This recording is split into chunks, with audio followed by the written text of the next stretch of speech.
Hello students, स्वागत है आप सबका इस YouTube चैनल पर। दोस्तों आज हम देखेंगे आवेश संरक्षण का सिद्धांत। ठीक है, तो आइए हम समझते हैं आवेश संरक्षण का सिद्धांत हम किसे कहते हैं। ठीक है, तो देखिए ध्यान से, आवेश संरक्षण का सिद्धांत हमको ये बोलता है कि किसी विलगित निकाय में कुल आवेश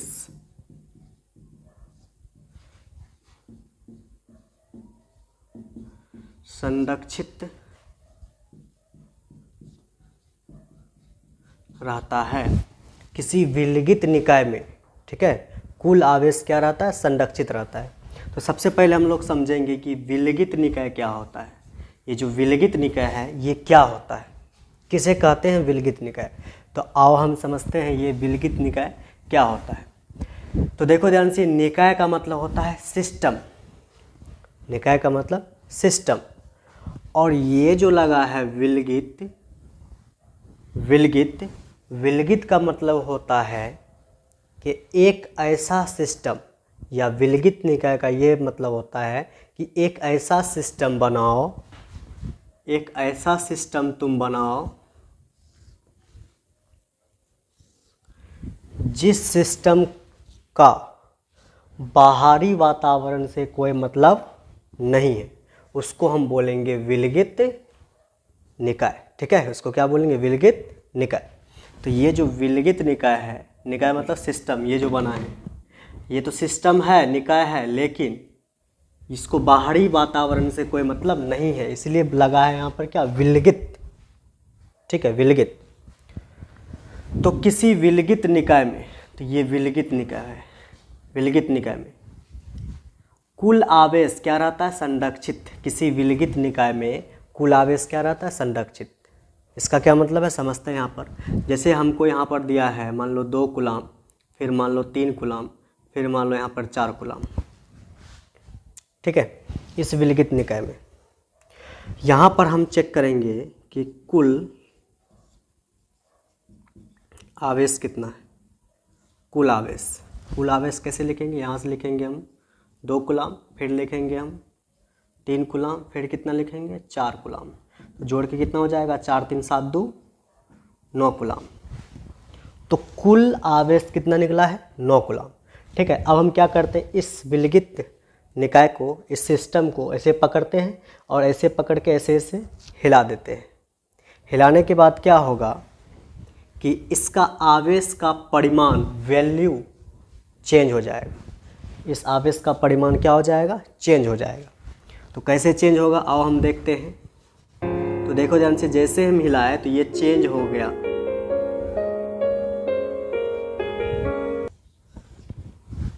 यहाँ पर 1 कूलाम था, सॉरी यहाँ पर 2 कूलाम था, ये हो जाएगा 1 कूलाम।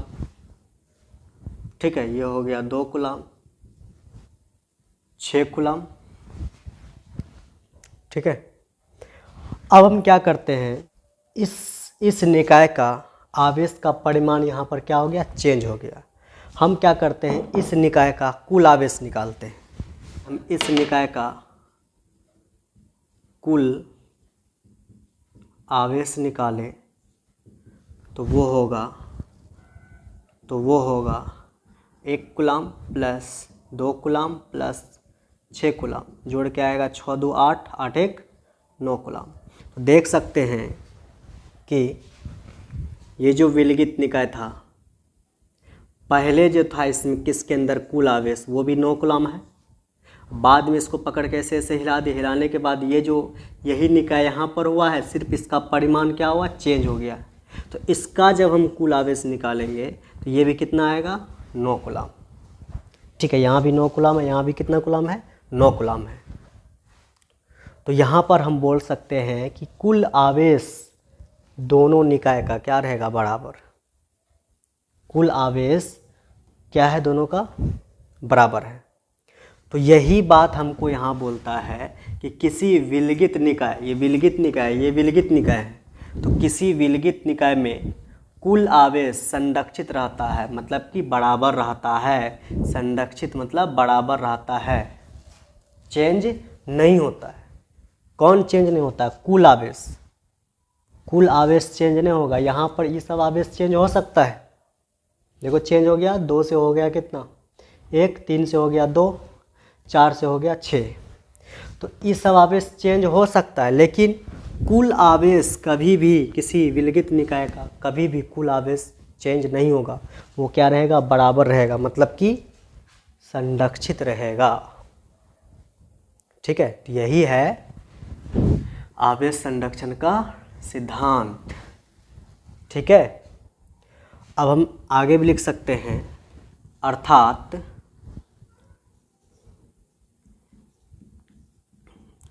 आवेश को ना तो उत्पन्न कर सकते हैं और ना ही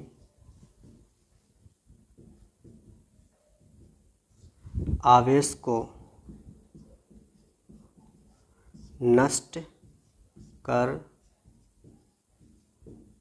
सकते हैं। तो ये जो बात लिखे हैं हम, बहुत इम्पोर्टेंट बात लिखे। ठीक है, इसको पढ़ लो, अच्छा से कॉपी में लिख लो। क्या लिखा है?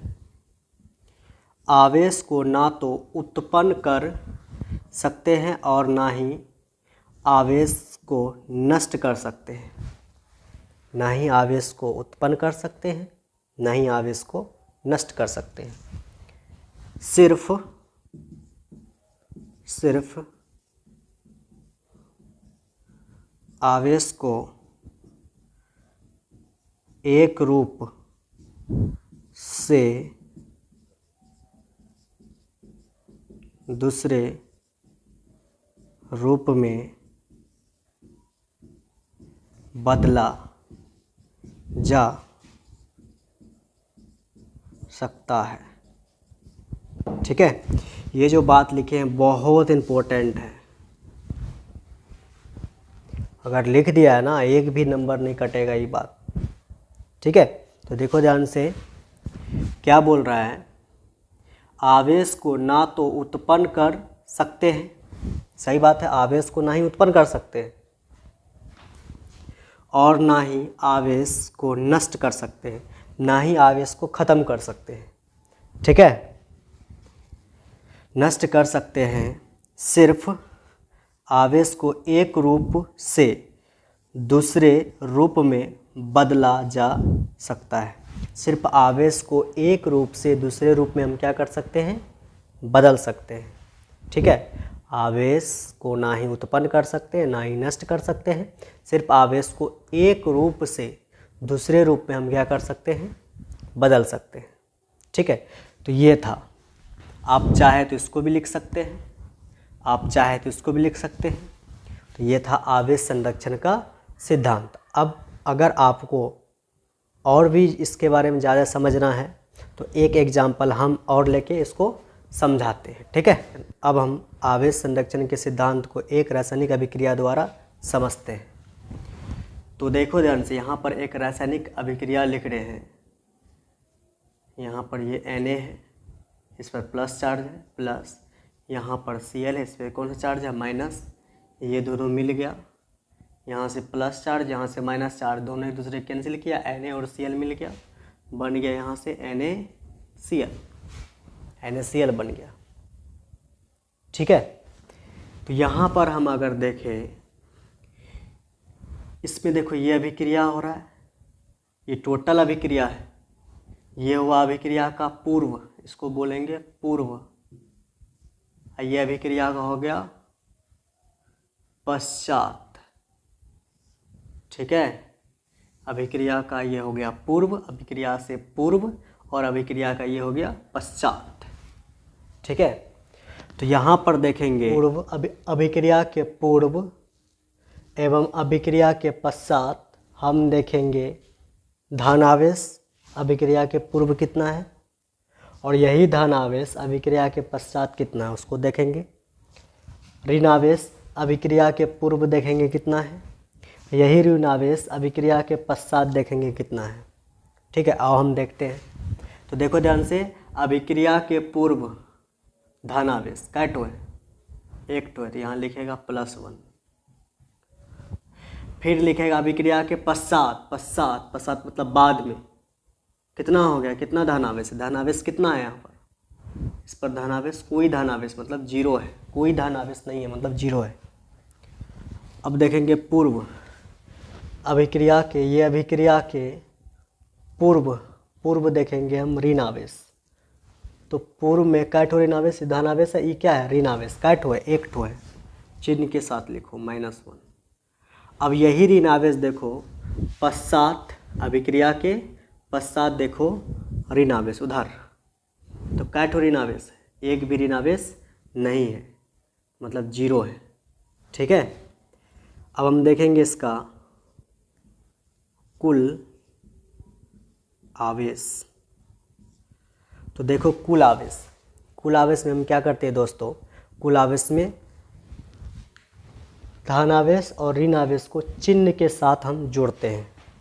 तो हम जोड़ते हैं, यहाँ पर क्या है +1, जोड़ेंगे इसमें किसको हम, -1 को। ठीक है, तो ये प्लस है, ये क्या है माइनस, दोनों एक दूसरे क्या कर देगा, कैंसिल कर देगा, आ गया कितना 0। तो कुल आवेश आ गया 0, कहाँ पर आया, पूर्व में 0 आया है। अब देखेंगे हम